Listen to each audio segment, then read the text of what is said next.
कौन कहता है पहाड़ों में चमत्कार नहीं होता।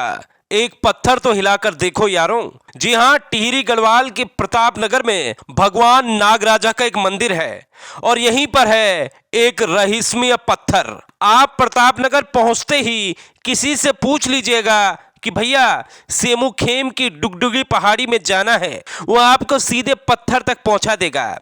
लेकिन जैसे ही आप इस पत्थर के पास पहुंचते हैं तो आप खुद पर यकीन नहीं कर पाओगे, क्योंकि अगर आप इस पत्थर को अपनी पूरी ताकत से हिलाओगे तो ये नहीं हिलेगा, चाहे आप कितना ही जोर लगा लो। लेकिन जैसे ही आप अपनी एक मामूली सी उंगली को इस पत्थर पर जोर लगाते हैं तो यह पत्थर हिलने लगता है और ऐसा लगता है कि अगर ज्यादा जोर से हमने उंगली से ताकत लगाई तो कहीं यह पत्थर गिर न जाए।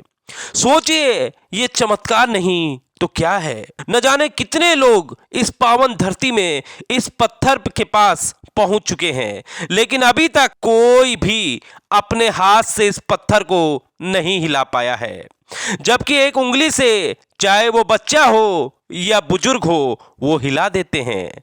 आखिर एक पत्थर कैसे एक उंगली से हिल जाता है और दोनों हाथों के जोर से नहीं हिलता। इस पत्थर के आगे विज्ञान भी नतमस्तक है और विज्ञान भी अभी खोज नहीं पाया कि आखिरकार ये चमत्कार कैसे हो जाता है। 7000 की ऊंचाई में सेमुखेम में भगवान नागराजा स्थित हैं। इस मंदिर तक पहुंचने के लिए श्रद्धालुओं को 6 किलोमीटर की खड़ी चढ़ाई चढ़नी पड़ती है। लेकिन अफसोस की बात है कि उत्तराखंड के इस स्थल को 5वां धाम भी कहा जाता है, लेकिन अभी तक इस जगह की इतनी जानकारी लोगों तक नहीं पहुंचाई जा सकी है।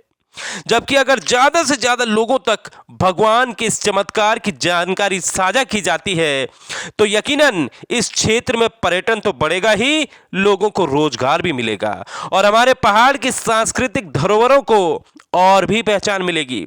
तो देर किस बात की है। अगर आप खुद को नास्तिक समझते हैं तो पहुंचिए यहाँ। यकीन मानिए, कितना भी नास्तिक क्यों न हो, इस जगह में पहुंचकर जब वो पत्थर को देखेगा और इसे हिलाने की कोशिश करेगा तो वो उसी पल भगवान नागराजा के मंदिर के आगे नतमस्तक हो जाएगा। वाकई में अद्भुत है हमारा पहाड़, हमारा उत्तराखंड। जय देवभूमि।